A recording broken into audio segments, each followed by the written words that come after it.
Estamos nesse tema caminhando para o final, muita gente falou muita coisa, e quem esteve aqui durante a Target volta para casa cheio de responsabilidade. A gente não veio aqui para ouvir palavras, para ter o nosso ego, sabe, massageado, mas eu espero que você tenha sido também confrontado, confortado sim, confrontado também, porque o objetivo da palavra de Deus é nos animar com certeza, mas também nos confrontar, para que a gente saia do lugar comum. A gente precisa, como falei hoje lá no campo de Morumbi, nós precisamos ouvir o óbvio constantemente, nós precisamos ouvir as coisas básicas. Afinal, nutricionistas existem para dizer que a gente precisa mastigar a comida, para perceber o nível que nós chegamos em 2023. A gente precisa aprender a mastigar, e a gente é isso, a gente precisa do óbvio, precisamos daquelas palavras que nos norteiam, e muitas vezes palavras que nos norteiam, primeiro nos deixam desnorteados. A gente precisa muitas vezes daquelas palavras que deixam a gente meio desnorteado, porque a gente está indo por um caminho, e aquela palavra vem e tem que dar um sacode, e deixa a gente meio desnorteado para outro caminho, é uma outra jornada. E a palavra de Deus, ela é maravilhosa. E pensando nesse tema da comunidade, isso é muito belo, porque Deus, desde Abraão, ele vem construindo um povo. E se você ler toda a história da Bíblia, né, o tema fala de uma história. A gente pertence a uma história muito maior do que a nossa história. Aqui durante a Target nós conhecemos várias histórias, nos emocionamos com algumas, choramos e rimos com outras. E é muito lindo, nós percebemos que cada irmão, cada irmã que está aqui tem uma história, tem um testemunho, tem algo para contar e algo para compartilhar.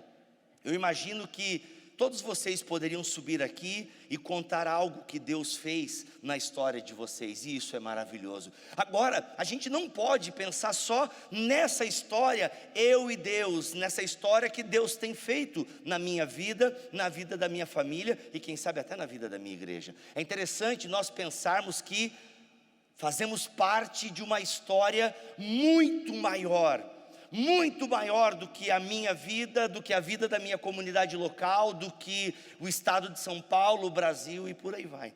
Fazemos parte da história do povo de Deus. Ou seja, pare para pensar, nós temos lá a Torre de Babel, uma galera construindo uma torre para fazer um nome para si. Babel era isso, era um projeto para fazer um nome. Vamos fazer um nome, todo mundo vai se reunir aqui ao nosso redor, a gente vai fazer uma grande torre, vamos controlar todo mundo, vamos controlar a narrativa, vamos controlar a história, vamos fazer um nome para nós, vamos ser famosos. O que Deus faz com Babel? Ele confunde tudo. Que vocês querem fazer um projeto de poder aí, de dominação, serem famosos? Não. Onde é que eu estou nessa história aí? Deus confunde tudo, separa a humanidade, e por isso agora eu tenho que aprender inglês. Mas o que acontece? Logo no próximo capítulo, Deus chama Abrão, e ele fala o seguinte: te farei famoso, farei de ti uma grande nação, as pessoas olharão para ti e quererão ser abençoadas, em ti serão benditas todas as famílias da terra, você será conhecido. Olha só, aquilo que Deus condena em Babel, ele começa um projeto com Abraão, porque agora é o projeto dele, construir um povo que manifestará a sua presença na terra. E Deus começa a construir esse povo. Primeiro começa com um ato de graça, um ato de libertação. O povo de Deus sempre será um povo grato, porque serve a um Deus libertador, serve a um Deus que tira de Faraó, do sistema de Faraó, e leva para o deserto para o adorar. Sempre começa com a graça. Não há possibilidade de um povo de Deus sem a sua graça salvadora, que salva pessoas como eu e você. Já parou para pensar que Deus salvou pessoas como eu e você? Eu não sei você, mas eu jamais me salvaria, porque eu não mereço. Eu me conheço um pouco, e como eu preciso melhorar, como eu preciso me santificar mais, mas eu sei que eu vou para o céu. Por quê? Porque eu sou bom? Não, porque Ele é bom e me amou até a morte, morte de cruz. Então o povo de Deus sempre é um povo que é grato. porque sabe que tem um Deus libertador. Começa sempre com a libertação de Deus. Não, eu liberto o meu povo. Depois que Ele liberta esse povo, que Ele dá graça a esse povo, manifesta amor, manifesta misericórdia, Ele orienta esse povo. Nunca leia os 10 mandamentos sem antes ler a libertação do Egito. Não faz sentido ler a lei de Deus sem antes compreender a sua graça. Não faz sentido querer obedecer a Deus e reconhecê-lo como Senhor, sem antes ter no seu coração de que esse Senhor te serviu primeiro, e por isso que você o serve. Deus vai construindo um povo, por meio de Israel, e diz dessa nação ser uma nação sacerdotal, um povo santo, um povo que é propriedade exclusiva sua, e este povo então é convocado para testemunhar às nações que só existe um Deus, que só existe um libertador. Infelizmente esse povo vai fracassando ao longo da história, vai adorando outros deuses, vai prestando cultos estranhos, até que nós temos Jesus Cristo. Jesus Cristo é o ápice do Antigo Testamento. Jesus Cristo é o ápice da história de Deus com o seu povo. Então Jesus Cristo vem, chama 12, representando as 12 tribos, para construir um novo Israel. Só que agora esse novo povo, que há de representar a Deus, essa nova comunidade, não é mais uma comunidade que vai ser composta só de judeus. Não, agora todos. Porque a promessa de Abraão sempre foi para todos, e vocês privatizaram Deus. Vocês olharam para Deus e falaram, my precious. Os nerds entenderam a piada. Se você não entendeu, tudo bem, continue orando e lendo a Bíblia. Entendeu? O povo fez isso, construíram um templo, amarraram a Deus num templo, e Deus nunca gostou de paredes. A glória de Deus, Ezequiel capítulo 1 vai dizer que ela se move. Ninguém entende Ezequiel capítulo 1, gente. É uma doideira aquilo. Os ufólogos dizem que está falando de disco voador. Vai que? É muito louco aquilo, ninguém entende nada daquela linguagem. Mas se tem uma coisa que os teólogos dizem, olha, está mostrando que a glória de Deus é multiforme e que Ele anda por todos os cantos da terra. Não dá para prender Deus, porque o mundo é o seu templo. O mundo é o seu templo. Não prendam Deus no templo, não dá para privatizar Deus. Eu vim para todos os povos. Então Jesus quebra isso. Começa com os judeus e depois vai mostrando para Pedro, ó, mata e come. Percebam que na arca só ficou o churrasco. Mata e come, entendeu? Vai, evangeliza. Sai do povo. Pedro ainda fica meio reticente e tal. Aí vem Paulo e começa a anunciar para todo mundo. E vai abrindo que todos agora que estão em Cristo são filhos de Abraão. Há um pedigree no povo de Deus. Eu quero ler com você 1 Pedro, no capítulo 2, a partir do versículo 9. 1 Pedro, no capítulo 2, a partir do versículo 9. Se fala muito em identidade hoje. Quem é você? Descubra quem é você. Olhe para dentro de si. Não tem muito essa fala, olhe para dentro de si, descubra quem é você. Olha, eu espero que ao olhar para dentro de você, você descubra um buraco. Eu espero que ao olhar para você, para dentro de você, você descubra um vazio. Porque a solução e a sua identidade não está dentro de você, não está em que você pode fazer. A sua identidade não está nem na família que você nasceu, na igreja que você congrega. A sua identidade está naquele que te chamou. E 1 Pedro, capítulo 2, versículo 9, tem algo lindo sobre a identidade.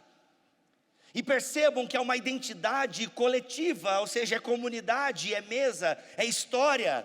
Não é sobre você. Você não é especial.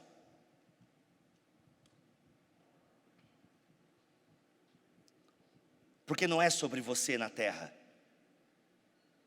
Não é sobre você, desculpa, também não é sobre suas dores. É sobre um povo que representa um Deus. É sobre essa identidade que se forma na coletividade. E sobre esse povo que agora está refletindo o Calvário, refletindo a cruz, Pedro orienta os seus irmãos e irmãs, essa comunidade que talvez estivesse vivendo uma perseguição. Ele diz sobre essa comunidade, olha, não tenham dúvidas de quem vocês são, não tenham dúvidas de quem vocês representam. Vocês, versículo 9, inclusive descobri que o pastor Sidney lê a NTLH, resolvi me contextualizar, vou ler na NTLH, que eu sempre gostei, tá? Não estou forçando a barra pela amizade não, sempre desde 2005 defendo a nova tradução da linguagem de hoje, sempre, no seminário não é boa, inclusive estou escrevendo um novo livro agora, chamado Como se tornar um servo inútil. Não se surpreenda, não fui eu que criei, Jesus está falando isso em Lucas 17, e descobri que inútil não é uma boa tradução. E sabe quem acertou na tradução? A NTLH. Olha aí, ó, viu? Então, teólogo chato, NTLH é boa, e por isso que eu vou ler aqui agora.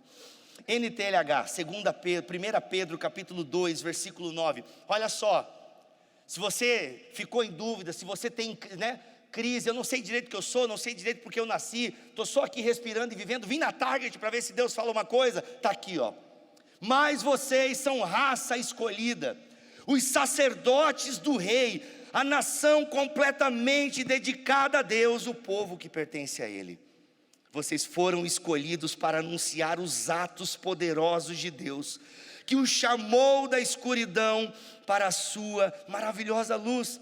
Antes vocês não eram o povo de Deus, mas agora são o seu povo. Antes não conheciam a misericórdia de Deus, mas agora já receberam a sua misericórdia. Não há povo de Deus sem antes conhecer a misericórdia. Nós precisamos aceitar isso. Deus nos ama. Lutero vai dizer que Jesus Cristo pendurado na cruz é o espelho do coração paterno do Pai. A gente primeiro precisa aceitar essa boa notícia que é dita e é anunciada. Ei, eu venci a morte. E como disse Tim Keller antes de morrer, se ele ressuscitou, então tudo vai ficar bem. Aliás, tem a biografia do Tim Keller ali atrás, prefácio do nosso amigo Sandro Baggio. Se ele ressuscitou, tudo vai ficar bem. E é esse evangelho que nós anunciamos. Esse povo que Deus tem construído, esse povo que Ele tem forjado na história, é um povo responsável para o quê? Para serem sacerdotes desse rei. Nós precisamos resgatar isso com força, o sacerdócio real de todos os crentes. Obviamente que com isso, Pedro não está abrindo mão de bispos, de pastores, pastoras, de líderes da igreja local, não é isso. O ofício continua. O que Pedro está dizendo é que todo cristão, todo aquele que está lavado pelo sangue do Cordeiro, todo aquele que nasceu de novo, esse pertence a um povo com uma missão muito clara. E que missão que é essa? Serem sacerdotes e sacerdotisas do Deus Altíssimo, se santificar, ser santificado, oferecer sacrifícios espirituais. Percebam, a gente não mata mais animais, a gente não faz sacrifícios, não derramamos sangue para obter perdão dos nossos pecados. A ira de Deus já foi aplacada na cruz de Cristo, o sangue já foi vertido na cruz. Agora o que Pedro quer dizer no início do capítulo 2? Que nós agora oferecemos por meio de Jesus Cristo sacrifícios espirituais.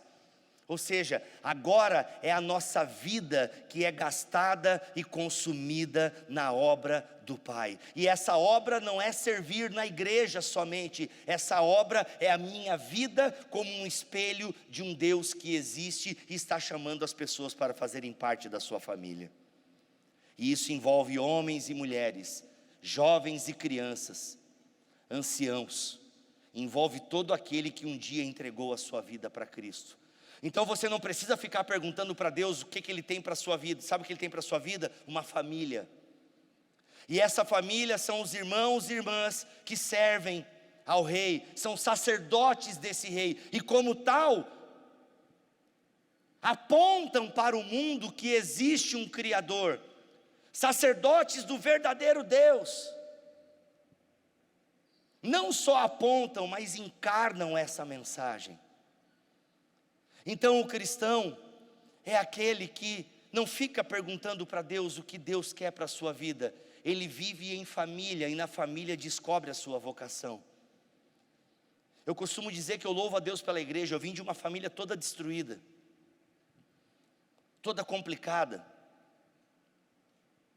E na igreja eu encontrei uma vida social. Na igreja eu descobri a importância de estudar.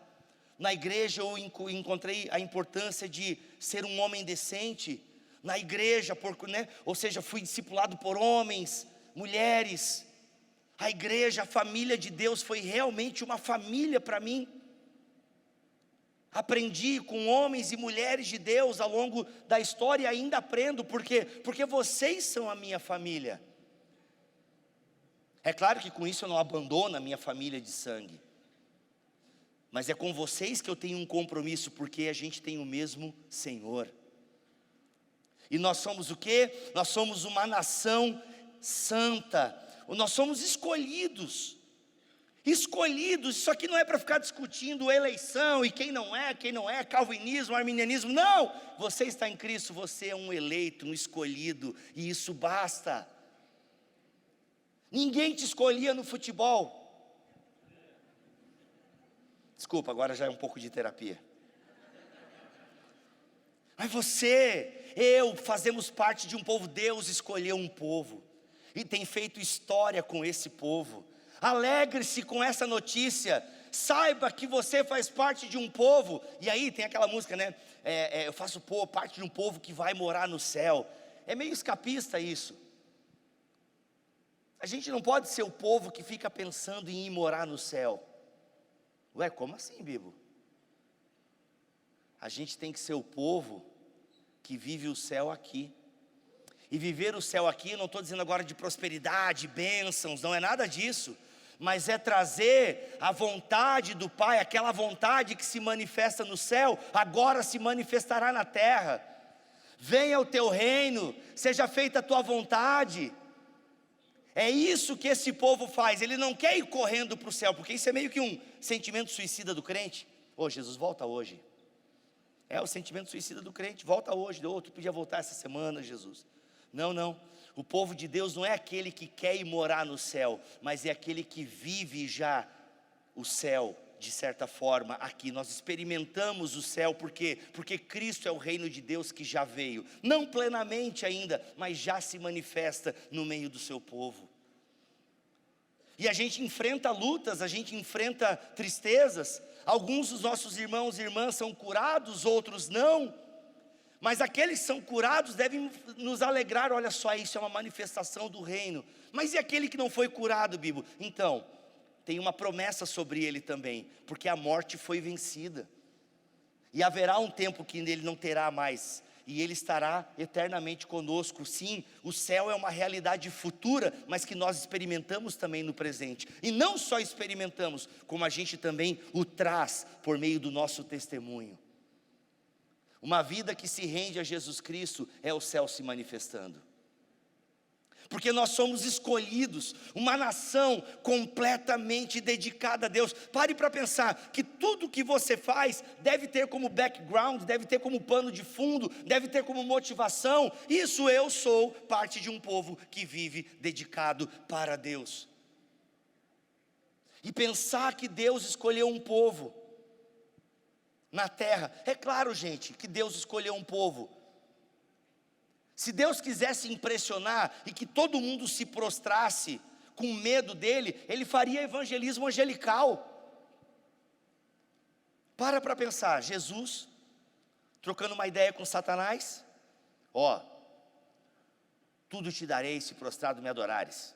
Que tal tu subir lá na parte mais alta do templo, no pináculo, e se jogar e tal? Vai lá, os anjos não vão te segurar? Já pensou Jesus? Boa ideia, hein? Vou dar uma impressionada. Jesus sobe lá, se joga, meio em câmera lenta, porque ele é senhor do tempo, ele dá um slow motion, vai cair em câmera lenta, o tecido da realidade se rompe, só quem leu Eduardo Spor agora vai entender a referência, o tecido da realidade se rompe, anjos com espadas flamejantes saem voando. Mano, seria sensacional. Ou se ele pegasse todas as pedras da Palestina e transformasse em pão. Imagina uma galera que está passando fome. Bolsa Família Belém. Seria sensacional, a galera ia adorar na hora, ia servir na hora, ia se prostrar na hora. Mas não é esse tipo de coisa que Deus quer. Deus não quer impressionar as pessoas e que elas o sirvam e o adorem por medo do desconhecido, do sobrenatural. Não, não. Ele quer construir uma família que senta na mesa e o conhece na intimidade, seja quando tem alegria, seja quando tem tristeza. Porque no mundo a gente vai ter aflição. Pega aí essa promessa para ti. No mundo nós vamos ter aflição. Mas ei, ânimo! Eu venci o mundo.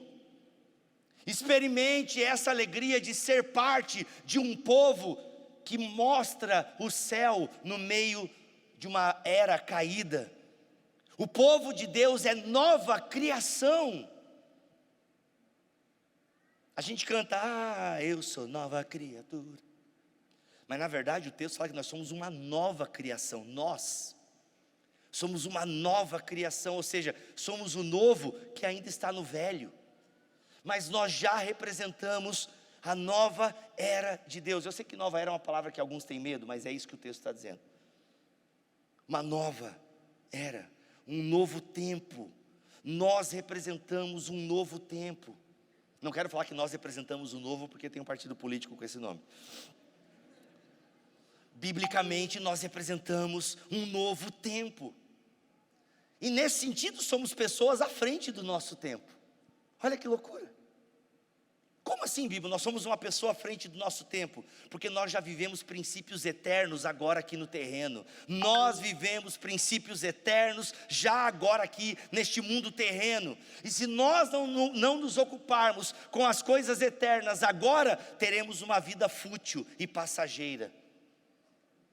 Como sacerdotes, como sacerdotisas do Deus vivo, precisamos ter essa consciência. Eu preciso me ocupar com as coisas de Deus. Eu sou um sacerdote, eu sou uma sacerdotisa, eu pertenço a um povo sacerdotal. Deus não está contando com anjos, Deus não está contando com coisas sobrenaturais do mundo celestial, não, Ele está contando com a gente. É tão importante nós evangelizarmos e cumprirmos a missão, que Ele se fez um de nós. Gente, Ele poderia ter aberto o céu lá, ei, tudo bom, alô? Mundo, cala a boca aí, ó. Ei, sou Deus. É o seguinte, não era mais fácil ele abrir um telão no céu, ou ele aparecer agora no nosso celular, igual o Zod fez em Man of Steel? Seria muito mais fácil. Ele aparecer, gente, eu sou de verdade, tá aí. Não, mas ele não faz isso, ele se fez um de nós, e é a partir de nós que ele se dá a conhecer. E sabe como isso acontece? Nas relações. É nas relações que essa nossa identidade vai sendo forjada. Pedro está querendo conscientizar essa igreja aqui, que está em perseguição, ou que sofrerá perseguição, até porque é uma igreja que dizia que só existe um Senhor e não é César, que só existe um reino e não é Roma, que existe um povo sacerdotal que não representa Roma, que não representa o imperador, mas representa o Rei dos Reis, e essa nação santa, esse povo que pertence a Ele. Vocês foram escolhidos para anunciar os atos poderosos de Deus. Eu sei que isso aqui é meio tentador de nós trazermos para o nosso tempo e de querermos impressionar e falar que Deus faz muitos milagres e coisas aradas. Isso também acontece, mas perceba, o nome disso é milagre. Não acontece quando a gente quer e só porque a gente quer. Milagre acontece quando Deus quer e não é sempre. O que Pedro está falando aqui então? Que nós fomos chamados para anunciar os atos poderosos de Deus. O ato poderoso de Deus é o seu Filho encarnado lavando os pés de pessoas como Judas Iscariotes. O ato poderoso de Deus é a cruz. O ato poderoso de Deus é Deus se fazendo um de nós e morrendo pela humanidade caída, se fazendo pecado. Esse é o ato poderoso, é o evangelho, é a boa notícia que nós somos chamados a dar.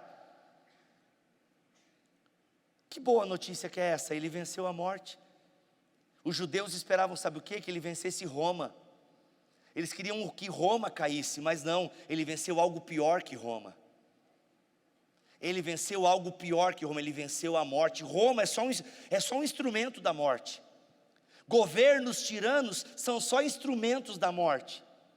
O que motiva irmãos e irmãs a viverem em países que são perseguidos? O que motiva irmãos e irmãs a encararem guerras, a encararem perseguições? O que motiva esses irmãos e essas irmãs? a certeza de que servem a um rei, a certeza que servem ao governador do mundo, e que independente de quem governa as nações, quem governa nação A, nação B, existe aquele que governa o mundo e faz da terra o estrado dos seus pés, e não há o que temer. Muitas vezes tememos quem vai governar o nosso país porque queremos o conforto da vida que temos, e com isso perdemos a dimensão da missão muitas vezes, porque isso não deveria ser um temor para nós, porque a gente serve aquele que é o Senhor da história, aquele que escreveu o Gênesis e já sabe o Apocalipse. Eu estou seguro. Dá uma ansiedade às vezes, umas palpitação? Dá. A gente é ser humano e tem hora que a gente fica meio incrédulo, dá uma tristeza. Só que a gente precisa ser lembrado, sabe o quê? Ei, ele venceu o maior inimigo de todos, ele venceu a morte. A morte não é a palavra final sobre a nossa vida. Governos tiranos não são a palavra final sobre a nossa vida. E outra, eu pertenço a um povo cujas portas do inferno não prevalecerão. Isso quer dizer, sabe o quê? Que nós vamos continuar avançando, porque a igreja é dele. Nada prevalece contra a igreja e contra esse povo. Então não tenha medo. Sabe por quê? E com isso caminho para o fim. Nós fomos escolhidos para algo muito específico, não para sermos felizes, não para encontrarmos a realização dos nossos planos e sonhos. Nós fomos escolhidos não para ser feliz, mas fomos escolhidos para sermos fiéis. Obviamente que a felicidade, ela vai ser encontrada no caminho. Mas o nosso objetivo não é a felicidade, nosso objetivo é a fidelidade. Mas fidelidade ao quê? Fidelidade a uma mensagem que diz, e o versículo 9 diz assim na parte final: vocês foram escolhidos para anunciar os atos poderosos de Deus, que os chamou da escuridão para a sua maravilhosa luz. Essa é a nossa missão.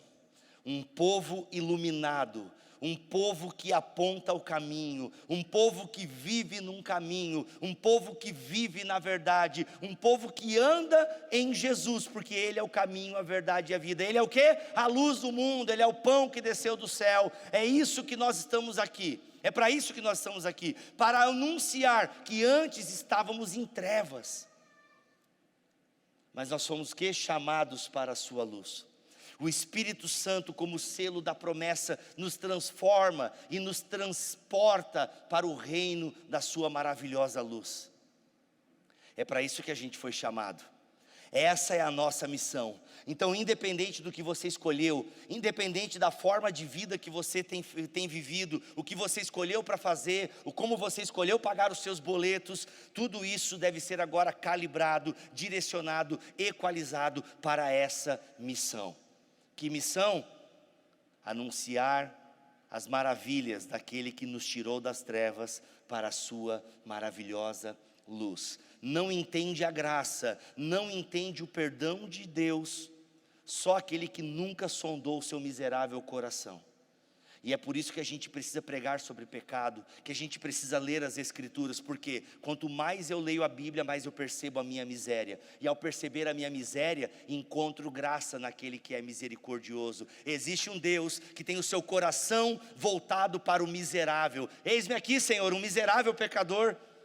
E digo mais, Pai, envia-me a mim a outros pecadores, porque eu quero anunciar que o pecado não define a minha vida, não define o meu destino, mas o que define a minha vida e o meu destino é eu, um pecador salvo, um pecador justificado, um pecador aceito por Ti. E é isso que eu vou anunciar, essa vitória, essa boa nova, essa notícia de que existe um Deus que morreu para salvar o seu povo. E com isso eu vou gastar a minha vida. Esse é o sacrifício que eu vou fazer, Senhor. Anunciar o sacrifício que Tu fizeste. Tu morreu pela igreja, não eu. Tu morreu para salvar o pecador, não eu. E o meu sacrifício é gastar a minha vida para apontar para essa mensagem. O meu objetivo da minha vida é eu, um sedento, mostrar onde está a água da vida. Eu vou gastar minha vida nisso, Senhor, para a glória do Teu nome, em nome de Jesus. Amém e amém.